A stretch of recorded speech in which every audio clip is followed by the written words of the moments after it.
Hello everyone. देखिए हम शुरू कर रहे हैं, डिस्कस कर रहे हैं AS11 का। इस दूसरा लेक्चर बनाया है मैंने। देखें AS11 का पहला पार्ट आपने अगर देखा हो, ना देखा हो तो मैंने इसी वीडियो के डिस्क्रिप्शन में आपको लिंक मिल जाएगी, आप पहला पार्ट देख लें। कनेक्टेड नहीं है, दोनों पार्ट में मैंने अलग अलग बात डिस्कस की है। देखें AS11 तीन चीज़ों से डील करता है। पहला, फॉरेन एक्सचेंज ट्रांजैक्शंस, जो कि है फॉरेन करेंसी में परचेज करना, सेल करना या लोन लेना या लोन का रीपेमेंट करना, इसका हम वीडियो बना चुके हैं। दूसरा होता है फॉरेन ऑपरेशन। फॉरेन ऑपरेशन जैसे कि फॉरेन ब्रांच, ठीक है, foreign branch. Foreign branch AS11 पढ़ने के बाद आप दोबारा रेफ़र करें, अगर आपने ब्रांच चैप्टर पढ़ा हो तो आपको फॉरेन ब्रांच समझ में और बेहतर आ जाएगा। और तीसरा पोर्शन जो होता है वो होता है फॉरवर्ड कॉन्ट्रैक्ट।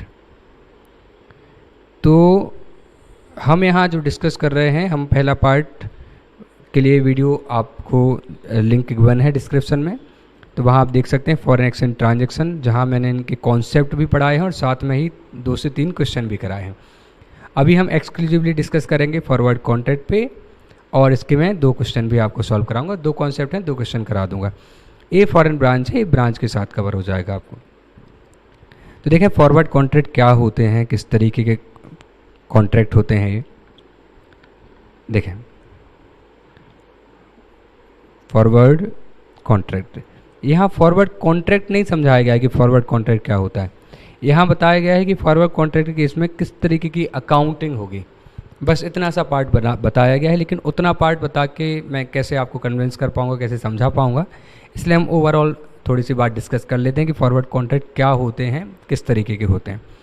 तो AS11 बोलता है कि AS11 के हिसाब से फॉरवर्ड कॉन्ट्रैक्ट को 2 कैटेगरी में उन्होंने बांटा है।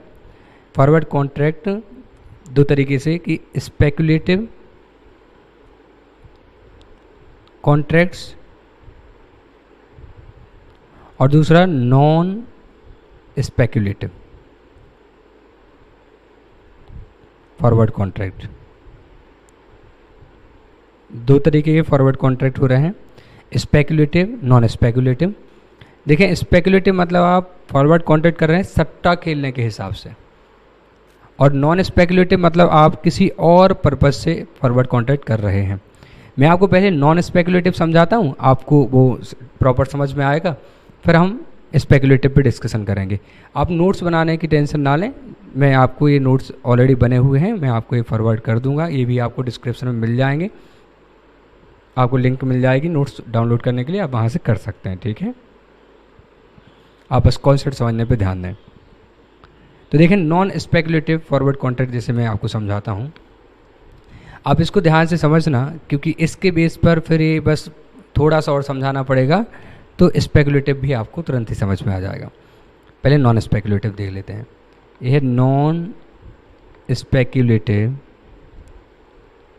Forward contract.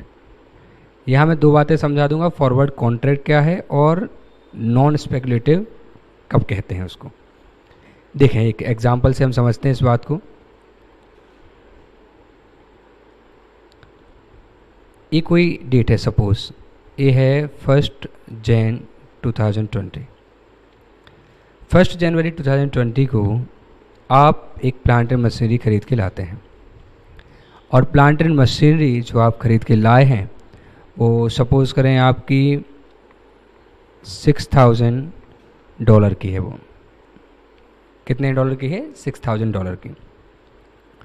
आपने जब प्लांट एंड मशीनरी को ख़रीदा है, आपने उसको ख़रीदा है ऑन क्रेडिट, और तब डॉलर की रेट चल रहे हैं $1 सपोज़ करें 50 रुपये का आता है। 50 रुपये, और ऐसे राउंड फिगर इसलिए ले रहा हूँ ताकि इजी कैलकुलेशन हो, कैलकुलेटर यूज़ ना करना पड़े। अब अगर आप आज पैसे चुका दें तो आपको कितने रुपए देने पड़ेंगे? आपको देने पड़ेंगे 3 लाख रुपए, ठीक है, और आपका काम हो जाएगा। लेकिन आपके पास आज पैसे नहीं हैं, आपने बोला कि दुकानदार को आप बोलें कि सर हम आपके पैसे बाद में चुकाएंगे, हमारे पास पैसे नहीं हैं।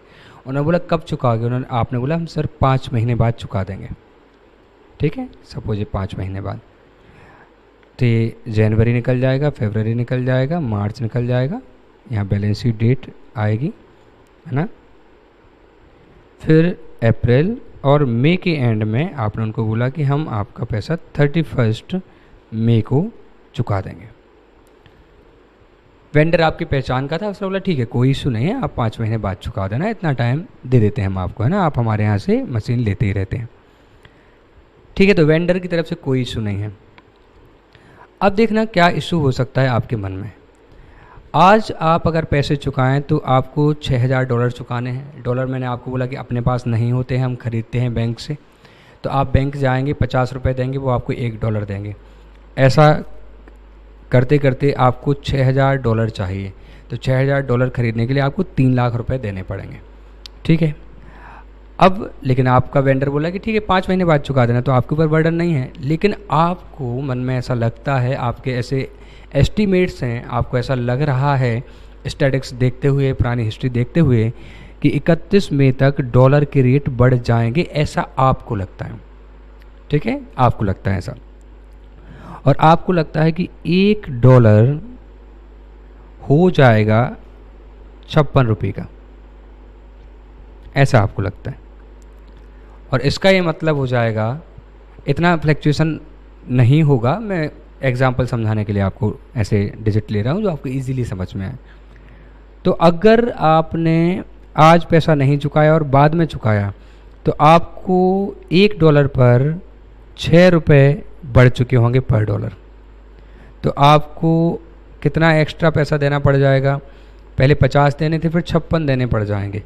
ठीक है, $1 खरीदने के लिए 50 की जगह आपको $56 देने पड़ जाएंगे। तो ओवरऑल $6000 लेने के लिए 6 रुपये एक्स्ट्रा, 36,000 रुपये एक्स्ट्रा आपको देने पड़ जाएंगे। आपको ऐसा लगता है। अब आप इनसिक्योर फील कर रहे हैं, आपको लग रहा है 56 भी हो सकता है, और आपको तो ऐसा लग रहा है कि 56 या उससे ज़्यादा ही हो जाएगा, 57 भी हो सकता है, 58 भी हो सकता है, 56 से नीचे नहीं आएगा। तो आपको रिस्क लग रही है डॉलर के अपवर्ड फ्लक्चुएशंस की, कि यार ऊपर चला जाएगा डॉलर तो हमारे ऊपर फाइनेंशियल बर्डन बढ़ जाएगा। तो क्या करें? तो ऐसी चीज़ों से बचने के लिए हेजिंग, फॉरवर्ड कॉन्ट्रैक्ट, ऐसे कुछ कॉन्सेप्ट होते हैं। क्या कॉन्सेप्ट है? आप चले जाएं, आप सीधे साधे आप चले जाएं बैंक के पास।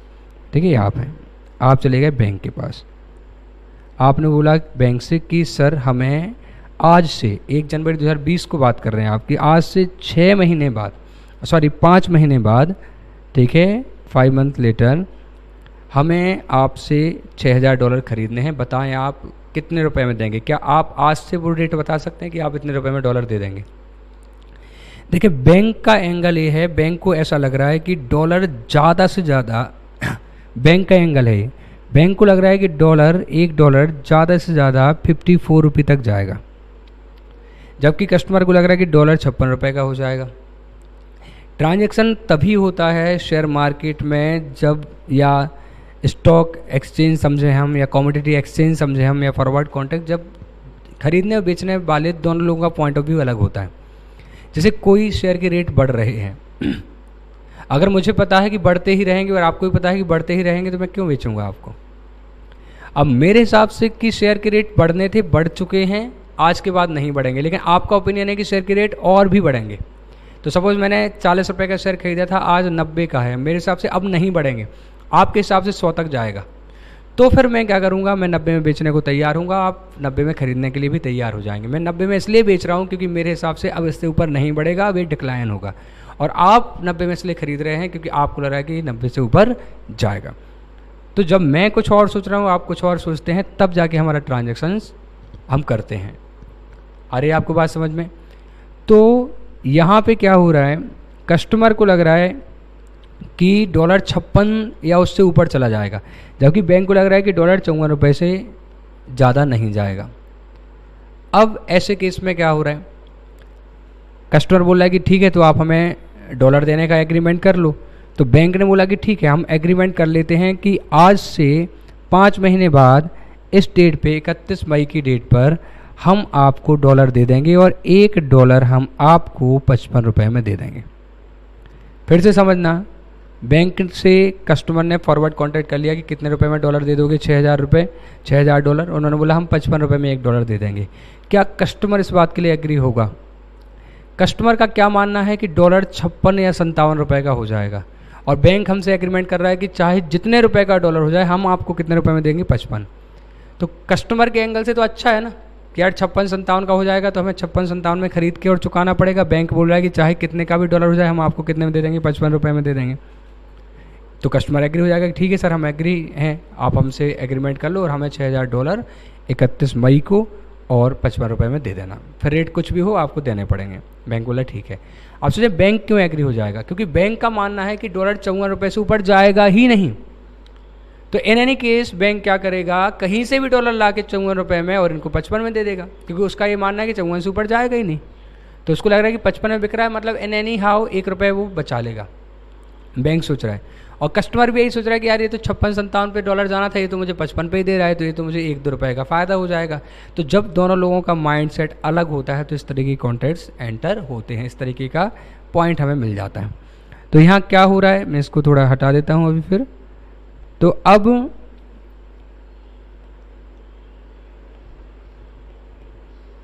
आप बात को समझ गए ठीक से। तो दोनों लोगों का ओपिनियन अलग है और एक फॉरवर्ड कॉन्ट्रैक्ट हो जाता है। फॉरवर्ड कॉन्ट्रैक्ट यहीं पे हुआ है, ये हुआ है फॉरवर्ड कॉन्ट्रैक्ट बैंक और क्लाइंट के बीच में, और उसके लिए forward rate FR forward rate decide की गई है। $1 कितने रुपए का दिया जाएगा, 55 रुपये का दिया जाएगा। इस पे दोनों लोग एग्री हो गए हैं। क्या आपको ये बात समझ आ रही है? ठीक है। तो कस्टमर एक बार और बोला कि देखो कितने भी रेट हो जाएंगे मैं आपको 55 रुपये दूंगा। बैंक बोला हाँ ठीक है, और तुम भी समझ लो कितने भी रेट हो जाएं, भले फिर डॉलर 62 रुपये का मिल रहा हो तो मैं 52 रुपये का मिल रहा हो, लेकिन तुम्हें बैंक से 55 में ख़रीदना ही पड़ेगा, इस बात पे साइन करो। तो अल्टीमेटली क्या हो गया, कस्टमर के एंगल से बैंक के एंगल से ये बात हो गई कि 31 मई को बैंक कस्टमर को $6,000 देगा, और $1 वो कितने रुपए में देगा, 55 रुपये में देगा, irrespective of the market price of the dollar. Balance sheet date पे क्या रेट थी, $1 इक्वल टू कितने रुपए थे, कोई फ़र्क नहीं पड़ता। यहाँ पे $1 इक्वल टू कितने रुपए चल रहे हैं, कोई फ़र्क नहीं पड़ता। हमें तो इससे फ़र्क पड़ता है कि हमें 55 रुपये में डॉलर मिल जाएगा। ठीक है, चलो अब एक बार कस्टमर के एंगल से सोचो, कस्टमर आज चुकाता तो 50 रुपये में काम चल जाता, लेकिन बाद में वो 55 रुपये में ख़रीदेगा। क्या डॉलर 54 रुपये का हो जाएगा तो वो 54 में ख़रीद लेगा? नहीं सर, उसको तो बैंक से 55 में लेना पड़ेगा। अगर डॉलर 57 रुपये का हो जाएगा तो क्या उसको 57 में खरीद? नहीं सर, उसको तो 55 में मिलेगा।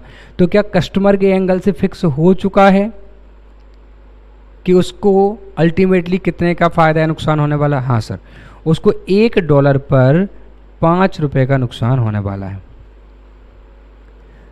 और अल्टीमेटली $6,000 वो बैंक से खरीदेगा जो कि 55 में मिलेंगे। तो जो आज 50 रुपये में खरीद सकता था, 55 में खरीदने का एग्रीमेंट हो गया। उसको आज से पता है कि उसको 5 रुपये एक्स्ट्रा देने हैं हर डॉलर पे, और ऐसे 30,000 रुपये उसको एक्स्ट्रा लगने वाले। सर वो एक्स्ट्रा क्यों दे रहा है? क्योंकि उसको लग रहा है कि 5 महीने बाद 56-57 का हो जाएगा, तो जहाँ 6 और 7 रुपये का गैप आ सकता था, उसने एग्रीमेंट करके उस गैप को मैक्सिमम कितने पे फिक्स कर लिया, 5 रुपये पर, है ना, फिक्स हो गया वो गैप। तो अल्टीमेटली उसको पता है कि 30,000 का ही लॉस होने वाला है, जो कि निश्चित है। ठीक है, आज रेट 50 चल रही है, हमने एसेट खरीद लिया है, और 55 रुपये जब चलेगी तब हमें $6,000 बैंक से लेने हैं, हमें 5 रुपये पर डॉलर का नुकसान होगा, 30,000 रुपये का नुकसान होगा। हमें इन 5 महीनों में ये फिक्स है, चाहे कोई भी रेट हो जाए, कितना भी फ्लक्चुएशन हो जाए, हमारा इतना ही होगा लॉस। तो इस हिसाब से हर महीने कितना लॉस हो गया, 6,000 रुपये का लॉस हर महीने बुक कर सकता है वो इन 5 महीनों के लिए, क्योंकि उसको शुरू से पता है कि 5 महीनों में 30,000 का लॉस होना है, हर महीने 6,000 का। तो ऐसे फॉरवर्ड कॉन्ट्रैक्ट जिसका पर्पस अपनी रिस्क को कम करना तो नहीं है, अपने रिस्क को फिक्स कर देना है कि हमारी रिस्क फिक्स हो गई है, इनको हम बोलते हैं फॉरवर्ड कॉन्ट्रैक्ट। और देखें क्या वो सट्टा खेलने के पर्पस से फॉरवर्ड कॉन्ट्रैक्ट कर रहा है? देखिए वेट एक मिनट, क्या वो सट्टा खेलने के पर्पस से फॉरवर्ड कॉन्ट्रैक्ट कर रहा है? नहीं, उसको डॉलर की ज़रूरत है, उसको $6000 की ज़रूरत है, इसीलिए वो इस एग्रीमेंट को कर रहा है। तो ऐसे फॉरवर्ड कॉन्ट्रैक्ट जो आवश्यकता के लिए, ज़रूरत पूरी करने के लिए किए जाते हैं, इनको हम बोलते हैं नॉन स्पेकुलेटिव। तो उसको निश्चित पता है 30,000 का लॉस होगा, तो non speculative forward contract case में जो एस्टिमेटेड लॉस है, that difference between forward rate and spot rate, उसका जो डिफरेंस है उसको हम उस पर्टिकुलर पीरियड में, पीरियड ऑफ कॉन्ट्रैक्ट में बांट देते हैं और प्रोपोर्शनेटली P&L में डाल देते हैं। तो 6,000 पर मंथ का लॉस आ रहा है, तो इस 5 महीने के कॉन्ट्रैक्ट में 3 महीने बैलेंस शीट डेट के पहले इस पर्टिकुलर ईयर के हैं, जनवरी 20 to 31 मार्च 2020। तो 6,000 इंटू 3 महीने का 18,000 का लॉस इस बार के P&L में जाएगा, और 6,000 रुपये इंटू 2 महीने का जो लॉस है 12,000 का लॉस इस पर्टिकुलर मंथ में ईयर में P&L में चला जाएगा। ठीक है, आपको समझ आ गया अच्छे से। तो ये देखें, यह है फॉरवर्ड कॉन्ट्रैक्ट जो मैंने अभी आपको समझाया, not intended for speculative purpose. तो example, forward contract enter to settle liability towards fix asset acquired. Fix asset के पैसे चुकाने, इसलिए हमने कॉन्ट्रैक्ट किया। इस केस में क्या करेंगे हम, जो फॉरवर्ड रेट है हमारी, जिस पे हम खरीदेंगे डॉलर को, और जो आज की रेट है, आज की रेट हमें आज से पता है, किस रेट पे खरीदेंगे आज से पता है, तो जो ये डिफरेंस है, इस डिफरेंस को, ये प्रॉफिट भी हो सकता है, लॉस भी हो सकता है। अगर फॉरवर्ड रेट आपकी चल रही है 55 और आज की रेट है 50, तो आपको ₹5 का लॉस होने वाला है। इसको हम बोलते हैं प्रीमियम। हमने कॉन्ट्रैक्ट को प्रीमियम, एक्स्ट्रा पैसों पे खरीदा है। ठीक है, तो इसको हम क्या करेंगे, चार्ज कर देंगे to P&L over the life of forward contract. Forward contract जितने पीरियड का होगा उसमें हम चार्ज कर देंगे, और इग्नोर कर देंगे rate on the balance sheet date, क्योंकि हमें फ़र्क ही नहीं पड़ता बैलेंस शीट डेट पे क्या है, क्योंकि हमारा जो लॉस है वो फिक्स हो चुका है, उसको हम प्रोपोर्शनेटली बांट रहे हैं। तो देखें, मैंने एक और एग्जांपल लिया है। 1 जनवरी 2019 को हमने फिक्स एसेट एक्वायर करा $10,000 का, तब रेट 60 थी, प्लस एंटर किया इनटू फॉरवर्ड कॉन्ट्रैक्ट एट 65। तो देखें, स्पॉट रेट है 60, फॉरवर्ड रेट है 65, तो ₹5 का लॉस होगा $1 पे, $10,000 हैं। ठीक है, तो कितने रुपए का लॉस होगा, $10,000 हैं, और $1 पे हमें ₹5 एक्स्ट्रा देने पड़ रहे हैं, तो 50,000 का लॉस हो जाएगा। कितने महीने का कॉन्ट्रैक्ट है ये, 5 महीने का कॉन्ट्रैक्ट है, तो ये 5 महीने में बांटेंगे, $10,000 का पर मंथ का लॉस है। तो exchange difference to be charge to P&L for financial year 18-19। इस पीरियड में 18-19 में हम 3 महीने का लॉस चार्ज कर देंगे 30,000, और बचे हुए इस पीरियड में हम 2 महीने का लॉस और चार्ज करेंगे। Exchange difference to be charge to P&L of next financial year कितना है, 10,000 इंटू 2 मंथ, 20,000। अब जो बैलेंस शीट डेट पे जो रेट होगी वो इर्रेलेवेंट है। जो फॉरवर्ड रेट वाली जो डेट होगी, जो जैसे 31 मई जो होगा, 31 मई को जो रेट होगी, हमें उस बात से कोई फ़र्क नहीं पड़ता है। आई होप आपको ये बात समझ आई होगी ठीक से। अगर आपको कोई डाउट रहती है आप कमेंट करके बिल्कुल पूछ सकते हैं। ठीक है, तो एक तरीके का फॉरवर्ड कॉन्ट्रैक्ट मैंने आपको बताया, जहां हमें पैसे की ज़रूरत है, डॉलर की ज़रूरत है, इसलिए हम कॉन्ट्रैक्ट कर रहे हैं। दूसरा होता है इंटेंडेड फॉर स्पेकुलेशन पर्पज़। मुझे डॉलर की ज़रूरत नहीं है, बस मैं शर्त लगा रहा हूँ, मुझे किसी के डॉलर नहीं चुकाने, बस मैं आज सोच रहा हूँ। स्पेकुलेटिव में देखना किस तरीके से होगा, स्पेकुलेटिव, इसी के मैं क्वेश्चन कराऊंगा आपको, एक स्पेकुलेटिव का, एक नॉन स्पेकुलेटिव का। देखें, आज मैं यहाँ खड़ा हुआ हूँ, सेम डेट लेते हैं हम, 1 जनवरी 2020, यह है जनवरी, फरवरी, मार्च, ये 31 मार्च 2020 बैलेंस शीट डेट। इसके बाद अप्रैल में 31 में आ गई यहाँ पे। सेम डेट इसलिए ली है ताकि कंपेरेबल हो जाए कुछ कि स्पेकुलेटिव में क्या ट्रीटमेंट होता है, नॉन स्पेकुलेटिव में। अब सपोज करें यहाँ स्पॉट रेट आज $1.50 का चल रहा है, बैलेंस शीट पे $1 ₹52 का चलेगा। 31 मई को $1, तब ये बाद में पता चला हमें ना कि कितने का चल रहा है, मान लो ₹57 का चल रहा है। ये बात हमें शुरू से नहीं पता, इसलिए अभी नहीं लिख रहा मैं। अब 1 जनवरी को $50 का $1 चल रहा है। मुझे लगता है कि डॉलर 56 या ₹57 से ऊपर चला जाएगा, ऐसा मुझे लगता है। ठीक है, ओके। तो मैं क्या कर सकता हूँ, मैं किसी से एग्रीमेंट कर लेता हूँ। मेरे हिसाब से तो डॉलर की कीमत ऊपर जाएगी। मैं किसी से एग्रीमेंट कर लेता हूँ इस बात का कि आप मुझे 31 मई को $1 कितने में दोगे। बोल रहा है कि हम तुम्हें $1 ₹55 में दे देंगे। मेरे हिसाब से रेट 56-57 जाएगी। तो मैंने कहा चलो डन, एग्रीमेंट हो गया हमारा। मैं तुमसे 31 मई को 10,000 या $1,000 खरीदूंगा 55 के रेट से। ठीक है, मैंने उससे एग्रीमेंट कर लिया। क्या मुझे डॉलर की ज़रूरत है? बिल्कुल भी नहीं। ठीक है, मैंने एक एग्रीमेंट कर लिया कि ठीक है, तो फिर शर्त लगी अपनी, $1,000 मैं आपसे खरीदूंगा, ₹55 पे आप मुझे दे सकते हो। बोले हाँ, मैं 55 में दे दूंगा। ठीक है, जो व्यक्ति बेच रहा है उसका ऐसा मानना होगा कि डॉलर ₹54 से ऊपर जाएगा नहीं, इसलिए वो सोच रहा है कि वो ₹54 में खरीद के 55 इसको दे देगा, उसको ₹1 बचेगा। और हमारा ये मानना है कि डॉलर 56 या 57 में जाएगा, इसलिए हम बोला कि ठीक है तुम 55 में दे देना, हम 56 या 57 में बेच देंगे। तो ये दो अलग अलग पर्सपेक्टिव वाले लोगों का एग्रीमेंट हो गया। अब देखें, आज रेट 50 है, इससे हमें क्या मतलब? कोई मतलब नहीं। हमने तो एग्रीमेंट करा है कि 31 मई को ₹55 में $1 दे देना। उसने बोला ठीक है दे देंगे। अब हमारे पास एक एग्रीमेंट है जिसमें लिखा है कि 31 मई को हमें $1,000 ₹55 के हिसाब से खरीदने की राइट है। हम उस व्यक्ति से ₹55 के हिसाब से डॉलर खरीद सकते हैं।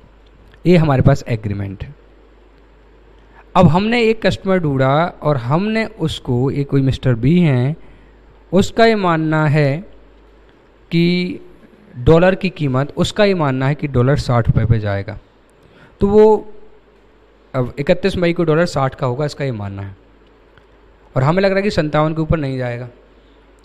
तो हमने उसको ये एग्रीमेंट सेल कर दिया। हमने बोला कि हम तुम्हें 31 मई को $1,000 ₹58 में बेचने का एग्रीमेंट करते हैं, सेल।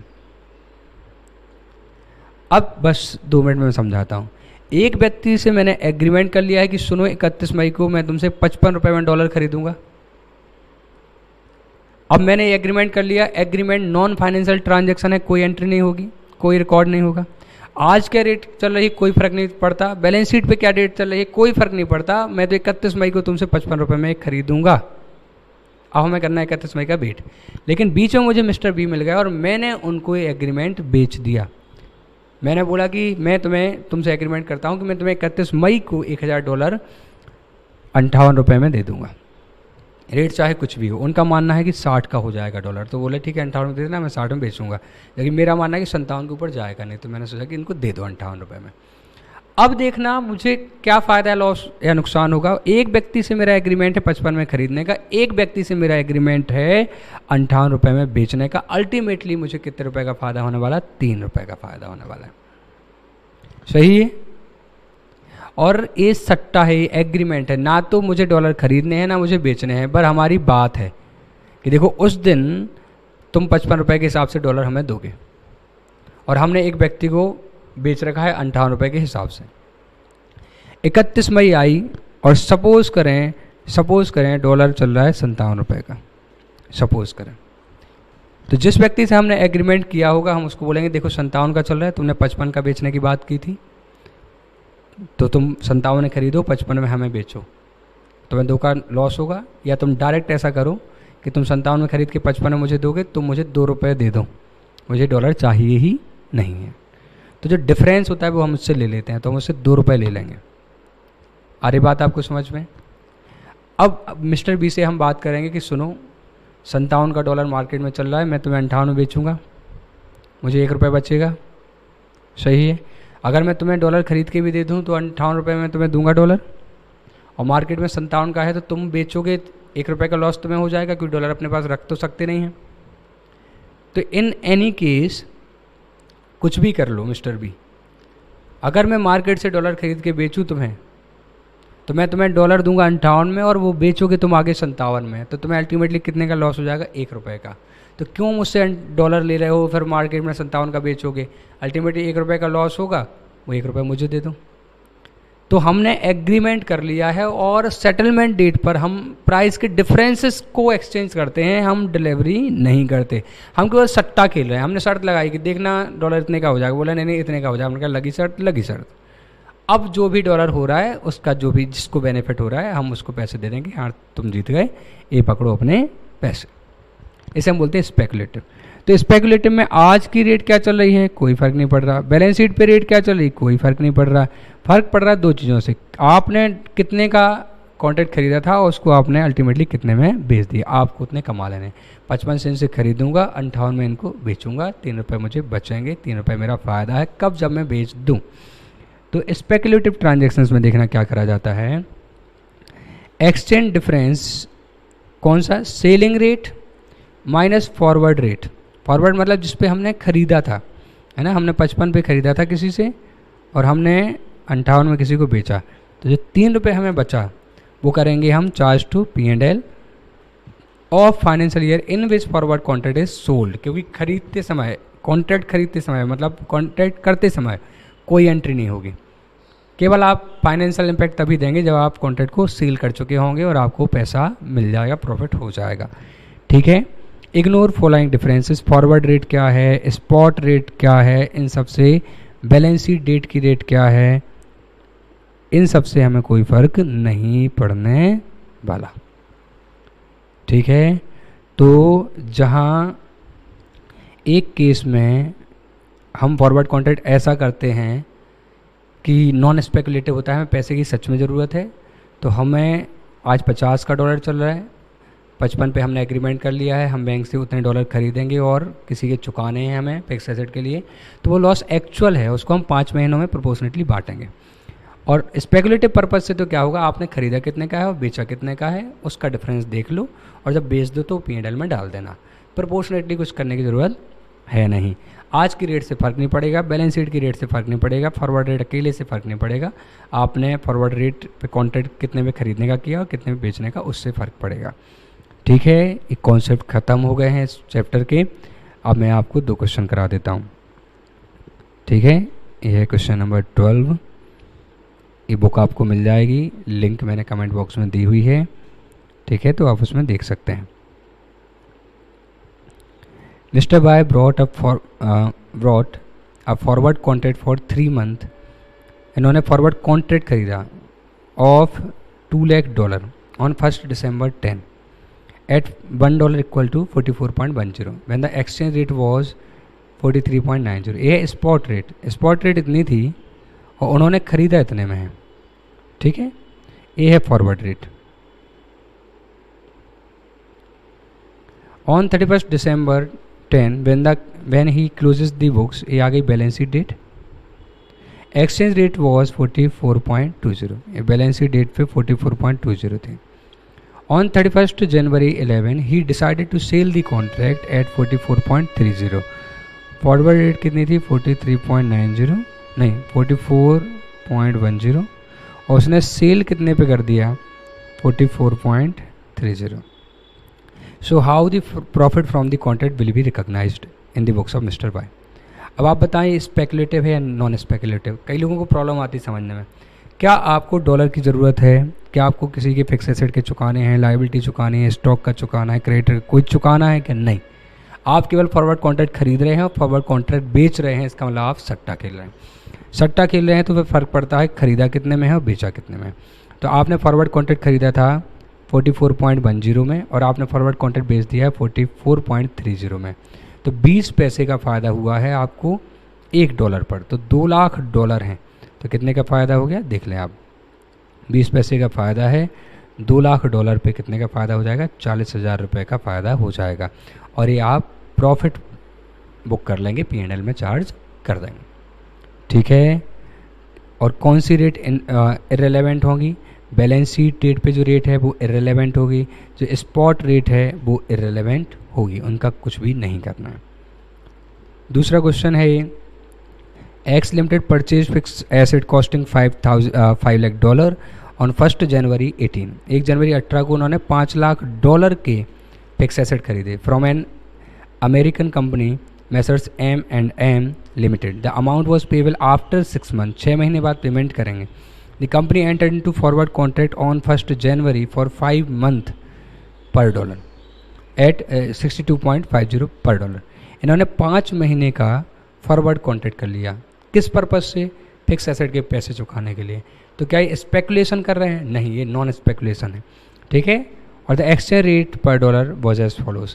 तो अब बताएं हमें किससे फ़र्क पड़ेगा। देखो आज हम अगर चुका देते डॉलर तो 1 जनवरी को कितने की रेट थी, 60.75 है ना, ये हमारी स्पॉट रेट थी। आज हम चुका देते तो 60.75 रुपये देने पड़ते पर डॉलर, लेकिन हम आज नहीं चुका रहे हैं। बैलेंस शीट डेट पे क्या रेट है कोई फ़र्क नहीं पड़ता, हमने बैंक से कॉन्टैक्ट कर लिया है कि हम 62 रुपये 50 पैसे में आपसे डॉलर खरीदेंगे 5 लाख। तो जैसे हमने एग्रीमेंट करा हमारा लॉस फिक्स हो गया है ना, इतना लॉस हमें हो जाएगा। तो देखो कितना लॉस हो जाएगा हमें, ये है फॉरवर्ड रेट 62 रुपये 50 पैसे, स्पॉट रेट है इतना। तो देखो आप एक्स्ट्रा पैसा दोगे उनको या कम दे रहे हैं, 60 चल रहा है 62 दोगे बाद में, तो इसे हम बोलते हैं प्रीमियम ऑन कॉन्ट्रैक्ट, और यही कहलाता है लॉस। एक्स्ट्रा पैसा दे रहे हैं, यही तो लॉस है। तो अब इसको क्या करें, $5 लाख पे अल्टीमेटली कितना लॉस हो गया, $8,75,000 रुपये, 5 महीने का लॉस है ये। तो अब जनवरी में कॉन्ट्रैक्ट किया है तो जनवरी फरवरी मार्च 3 महीने इस पीरियड में आ जाएंगे, बचे हुए 2 महीने नेक्स्ट पीरियड में जाएंगे। So 3 month following in financial year 17-18, therefore loss to be recognize in 17-18 $8,75,000 divide by 5 into 3 महीने का ये आ जाएगा। और जो rest 3,50,000 will be recognize in the following year 18-19। I hope आपको क्लियर समझ में आया होगा, ठीक है। अगर कोई भी डाउट हो तो आप कमेंट करके बता सकते हैं। Thank you so much for listening, bye bye.